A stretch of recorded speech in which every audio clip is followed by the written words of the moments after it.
Revolução Francesa e seus desdobramentos. A aula de hoje vai falar sobre uma revolução muito importante que aconteceu na França em 1789. Essa revolução marca a passagem da Idade Moderna para a Idade Contemporânea, na divisão que os historiadores fizeram do tempo. Então, com a queda do absolutismo e a queda da sociedade moderna, estamental, nós temos um novo período inaugurado por essa revolução, que é a Idade Contemporânea, ou período contemporâneo, que nós vivemos até o dia de hoje. Começando a nossa aula, como era a França antes da Revolução. Você vai ver o vídeo a seguir do jogo Assassin's Creed, e que se passa durante a Revolução Francesa.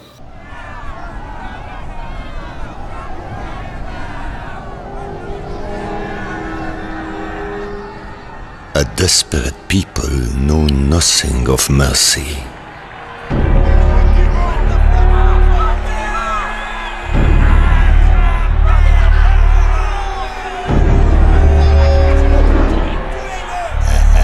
For years, we the people had suffered the cruelty of men too fed to starve, too rested to care. But no more.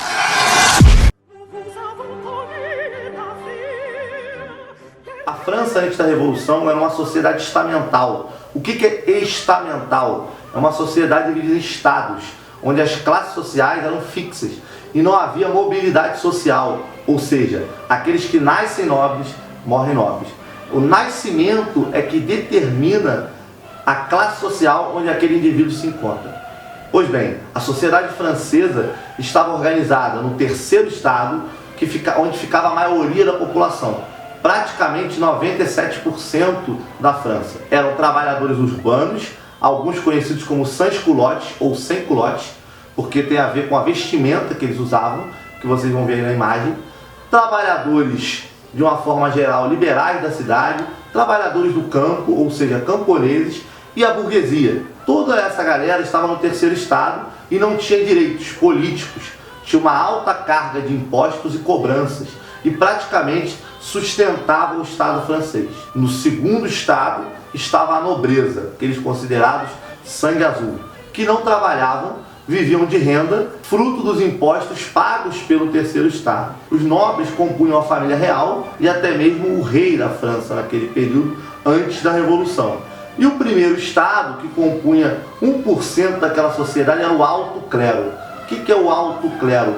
Os representantes da igreja, os patamares mais altos, bispos, arcebispos e representantes da igreja. Assim estava organizada a sociedade, extremamente desigual, violenta, em que uma parte da sociedade vivia na riqueza, na opulência, na ostentação, e a maioria apenas com a sua carga de trabalho, impostos e taxas pesadíssimas, sustentando a opulência e a riqueza desses 3% que compunham a alta sociedade na França. O clero, ou seja, a igreja católica, e a nobreza. The nation deeply in debt. The nobility carried on with their lavish lifestyles, ignoring our struggles and levying taxes upon us to shoulder the load for La France. We starved in the streets, tossed aside like rats. O terceiro estado chega ao poder. Porém, como isso aconteceu? O terceiro estado juntava algumas classes sociais que tinham interesses divergentes, como a burguesia e trabalhadores. Mas nesse momento da história de 1789, havia um inimigo em comum, que era a monarquia absolutista e o rei. O Estado sou eu é uma frase muito conhecida do absolutismo monárquico francês, dita pelo imperador, pelo rei Luís XVI. Os revolucionários, a partir das ideias iluministas, de exemplos, por exemplo, da Revolução Inglesa, acontecida no século anterior, da Revolução Americana, a independência das 13 colônias, que colocaram em prática ideias iluministas e liberais, marcharam até a Bastilha. O que era a Bastilha? A Bastilha era a prisão mais temida da época, onde os principais inimigos do rei e alguns iluministas eram colocados, como forma de aterrorizar a população. Em 14 de junho de 1789, homens e mulheres revoltados pelo sentimento iluminista, pelas ideias iluministas e pela imensa desigualdade social que havia naquela época, marcham até a Bastilha, começam uma guerra e esse é o start para a Revolução Francesa.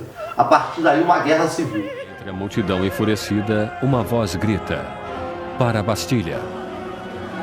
Atacar a Bastilha significava que o povo de Paris dizia: não se livrarão da nova Assembleia Nacional. O povo está agindo, está armando-se e basicamente diziam: estamos do lado da Revolução. Vendo o exército que aproximava-se, o governador da Bastilha, Bernard de Launay, tentou trancar a prisão. Armou uma defesa inútil, mas os saqueadores invadiram a fortaleza e atiraram-se sobre os guardas com facas e lanças. Finalmente, de Launay rende-se, mas a multidão furiosa arrasta-o pelas ruas. O rei chama a Assembleia dos Estados Gerais como uma forma de tentar conter o avanço revolucionário. Essa Assembleia dos Estados Gerais funcionava da seguinte forma: os 3 estados se reuniam com representantes, uma espécie de parlamento, e a votação se dava entre esses estados para tomar decisão para combater a grave crise econômica que vivia a França. A crise econômica era fruto de uma má gestão absolutista do rei e de gastos excessivos com a nobreza, com a corte francesa. Os revolucionários queriam que o voto fosse por cabeça, ou seja, cada um tivesse direito a um voto. E o rei disse que a votação deveria ser feita por estado, ou seja, o primeiro e o segundo estado sempre votariam juntos e o terceiro estado, que compunha a maioria, perderia sempre. Nessa ocasião se estabelece uma guerra civil que se inicia na França, onde o terceiro estado diz que só aceita uma assembleia, ou seja, só aceita o poder do rei se houvesse uma constituição. E aí vão propor uma assembleia constituinte. Começa assim a Revolução Francesa e a chegada do terceiro estado ao poder. Jacobinos versus girondinos. A disputa na Revolução Francesa. Após esse momento, se estabelece uma Assembleia Nacional Constituinte na França.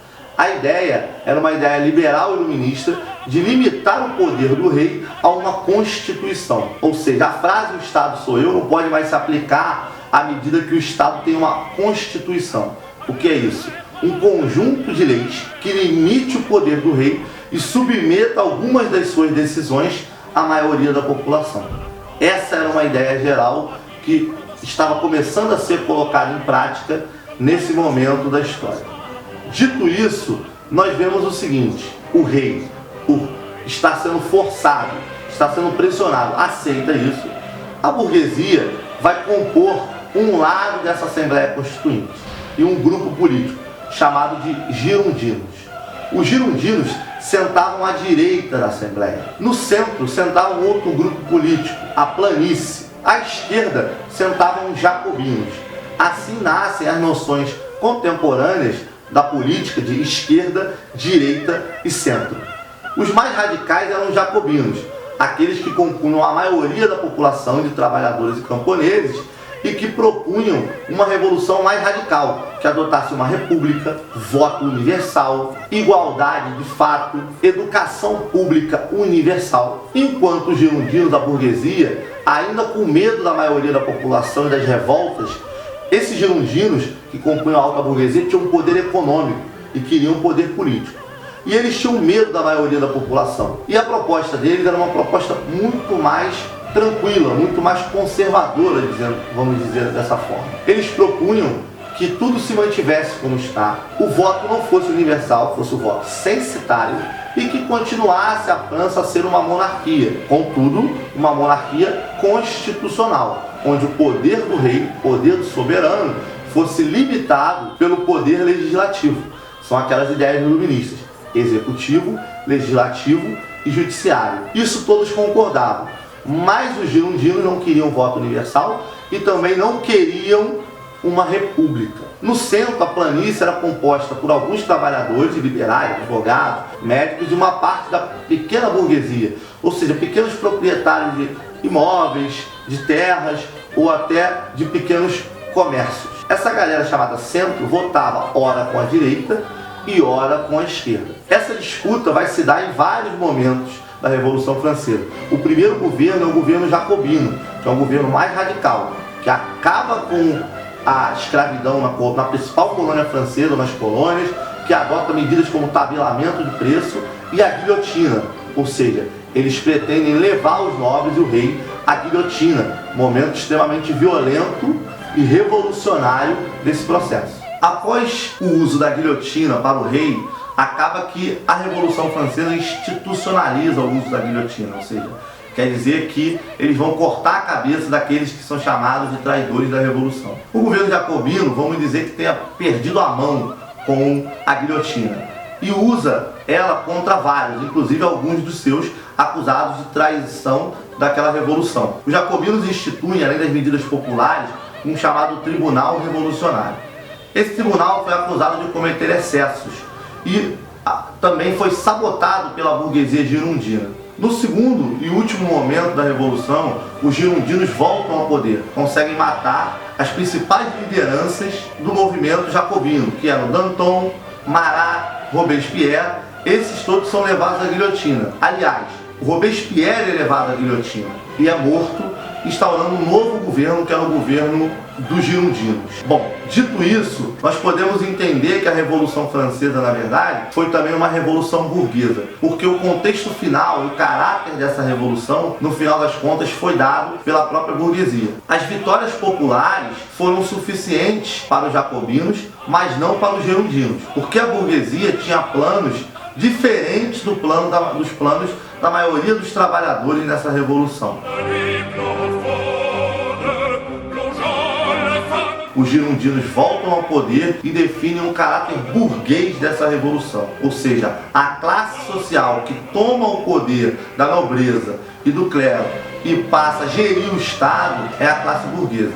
E com isso ela vai implementar uma série de ideias iluministas, de perspectivas liberais, como liberdade de imprensa, liberdade de ir e vir, igualdade perante a lei. O voto vai continuar sendo o voto censitário, porque a burguesia também tinha medo de uma grande revolta populacional.